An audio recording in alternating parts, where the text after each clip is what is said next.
అలాగే ఈరోజు మనతో పాటు ఉన్నారు మనందరికీ చాలా ఇష్టమైనటువంటి డైరెక్టర్. అమ్మ తోడు అడ్డంగా నరికేస్తా అనే డైలాగ్ ఈ రోజుకి కూడా ఎవర్ గ్రీన్గా ఉందంటే దాని వెనకాల కారకులు మా వివి వినాయక్ గారు అండ్ అఫ్ కోర్స్ పజూరి బ్రదర్స్. సో వివి వినాయక్ గారు ఖైదీ నంబర్ 150, అలాగే అదుర్సు లాంటి కామెడీలు. ఈ డైలాగ్ మాత్రం మీదే. ఏది అమ్మ తోడు మీదే. అన్నీనే. Thank you. అందరికీ నమస్కారం. విజేంద్ర ప్రసాద్ గారికి మా అందరికీ ఒక గురువులాగా ఆయన నమస్కారం. ఈ ఫంక్షన్కి వచ్చి అందరినీ, ముఖ్యంగా బోస్ గారిని, చంద్రబోస్ గారిని చూస్తుంటే చందమామ, నల్లటి చందమామ మీరు.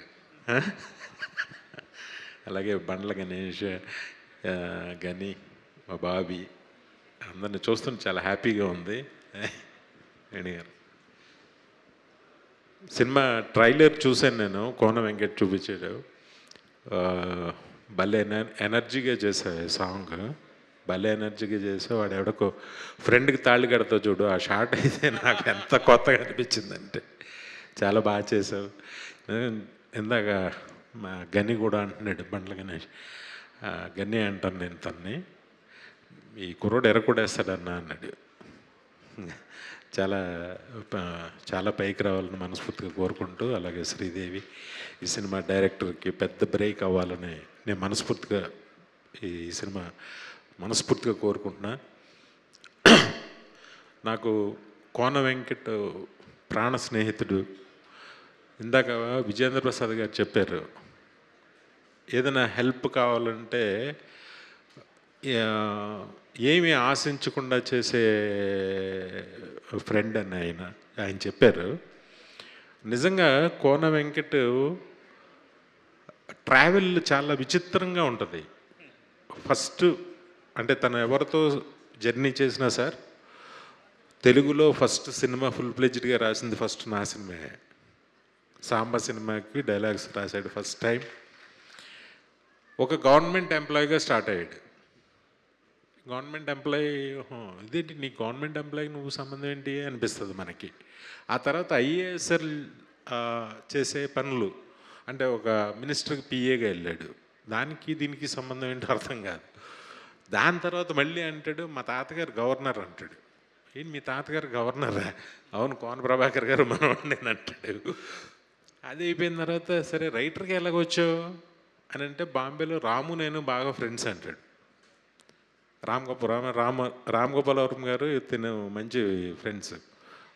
రైటర్ ఎలాగయ్యో అంటే, రాము గారు ఏదో పాట రాయమన్నాడంట ఆయన. అంటే నేను పాట రాయడం ఏంటంటే నాకేం వచ్చు అన్నాడంట. నీ హిందీ వచ్చా అన్నాడు. వచ్చు. తెలుగు వచ్చా? వచ్చు. అదే రాయి, హిందీ పాటను తెలుగులో రాయి అన్నాడంట ఆయన, చాలా సింపుల్గా. అన్న తర్వాత సరే సాంగ్ రాసి ఇచ్చాడట. డైలాగ్స్ కూడా నువ్వే రాసి డబ్ చేసే సినిమా అన్నాడు. సత్య సినిమా అది. అలాగా రైటర్ అయ్యాడు. ఇక్కడికి వచ్చాడు. పూరి జగన్నాథ్ గారి ఆఫీస్లో ఉంటూ శివమండి రాశాడు. అక్కడి నుంచి నా దగ్గర, అంటే మనుషుల్ని ఎలా అట్రాక్ట్, తనకి తెలియకుండా తనతో కూర్చుంటే టైం తెలియదు, ఏమీ తెలియదు, అలా టైం వెళ్ళిపోతూ ఉంటుంది. He was a fantastic human being నిజంగా. ఒక చెప్పలేమన్నమాట, ఒక క్రైసిస్ ఉంటే ఆ టైంకి ఒక ఫోన్ చేస్తే వాళ్ళు ఎవరు ఏంటి టైం ఏంటి ఏమి చూడ్డు, ఆ టైంకి వచ్చి టక్కన వాళ్తాడు, అది ఫుల్ఫిల్ చేస్తాడు. మళ్ళీ అక్కడి నుంచి ఇప్పుడు రైటర్ నుంచి ప్రొడ్యూసరు. నాకు ఆది లాంటి ఒక మంచి స్క్రిప్ట్ ఇచ్చిన నాకు అదుర్స్ లాంటి మంచి స్క్రిప్ట్ ఇచ్చిన కోన ఎప్పుడు చాలా బాగుండాలి. నిజంగానే కోన మంచితనానికి, కోనకి చాలా అద్భుతమైన అల్లుళ్ళు వచ్చారు. ఇద్దరు అమ్మాయిలకి చాలా మంచి ఘనంగా పెళ్లి చేశాడు, మంచి అల్లుళ్ళు వచ్చారు. అన్నీ బెస్ట్, అన్నిట్లోనూ బెస్ట్. చాలామందికి తెలియదు సార్, ఈయన ఆత్రేయ గారికి ఫ్రెండ్ సార్. ఈయన ఎలాగవుతుంది అది అర్థం కాదు. అప్పటికి సినిమాకి ఈయనకి పరిచయమే లేదు, సంబంధమే లేదు. ఎవరన్నా మీడియా పీపుల్ అదే ఇంటర్వ్యూ తీసుకుంటే ఆయనతో 2 hours వస్తుంది అది వాళ్ళిద్దరి స్నేహం గురించి. ఆత్రే అవును బోస్ గారు, ఆచార్య ఆత్రేయ గారికి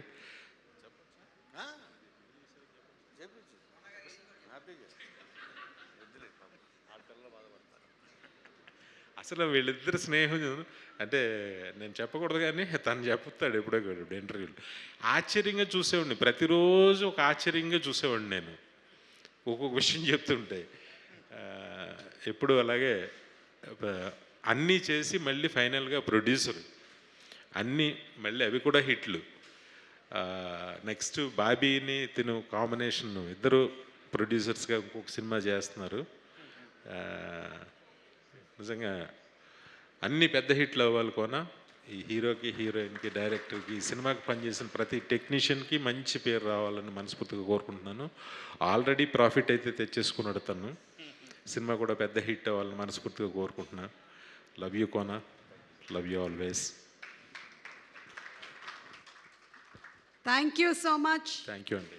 వినాయక్ గారు, అంటే లేదు ఇందాక అదే మేము ఆ క్వశ్చన్ అడిగాము, అసలు టాలెంట్, చదువు ఇవి రెండు అవసరమా సక్సెస్ అవ్వడానికి, లేదంటే టాలెంట్ మాత్రమే సరిపోతుందా, చదువు మాత్రమే సరిపోతుందా? ఒకప్పుడు టాలెంట్ ఒకటే సరిపోతుందేమో ఒకప్పుడు. ఇప్పుడైతే చదువు కంపల్సరీ. కంపల్సరీ అంటే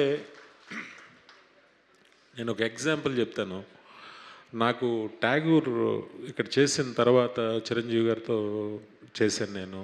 దాని తర్వాత నాకు హిందీలో ఒక చాలా పెద్ద స్టార్తో నాకు అవకాశం వచ్చింది ఆ సినిమా నన్ను చేయమని. నాకు అప్పుడు హిందీ రాదు, ఇప్పటికి కూడా రాదు. నేను మిస్ అయ్యాను. అలాగా లాంగ్వేజ్ చదువు లేకపోతే, మన వొకాబులరీ బాగోకపోతే, మనకి లాంగ్వేజ్లు రాకపోతే ఈరోజు ఎదగడం చాలా కష్టం, చాలా చాలా కష్టం. నిజంగా అందరూ మనస్ఫూర్తిగా బాగా చదువుకోండి.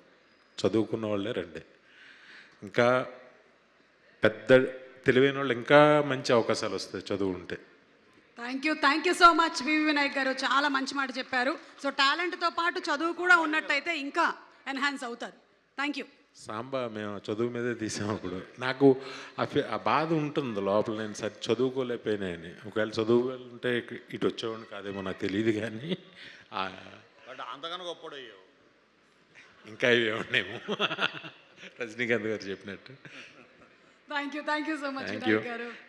సుమ గారు అబ్బాయితో కూడా సినిమా తీవే, మంచి సినిమా. థ్యాంక్ యూ అండి వినాయక్ గారు, థ్యాంక్ యూ. మంచి ఆర్టిస్ట్ వినాయక్ గారు కూడా. డైరెక్టర్ అవ్వక ముందు నుంచే నాకు సుపరిచితులే. వినాయక్ గారు డైరెక్షన్ డిపార్ట్మెంట్లో వర్క్ చేస్తున్నప్పుడు మేము ఇద్దరం కలిసి, నేను సుమ గారు 4వ ముడి అని మీకు రైటర్ వినయ్ గారు తెలుసు కదా సార్, ప్రసాద్ గారు. ఆ వినయ్ గారు ఒక డైరెక్షన్ చేశాడు 4వ ముడి దాని పేరు. అది రాలా బయటికి, దానిలో హీరోయిన్ ఆవిడే. నాకు రాజీవ్, నాకు తారక్కి బాగా ఫ్రెండ్. అలాగా వీళ్ళ అబ్బాయి ఎదగాలని, అంటే రాజీవ్ కొడుకు హీరో అవ్వాలని లోపల ఒక పెద్ద మంచి హీరో అవ్వాలని ఉంటుంది కదా లోపల. ఆ బాధ్యత కోన నువ్వు తీసుకో. మంచి కథ మాట్లాడుకుంటున్నాం. మంచి ఆర్టిస్ట్ అబ్బాయి. మాటలు అయిపోయాయి. Thank you so much Vinayak గారు. Thank you for gracing the occasion. Thank you so much అండి.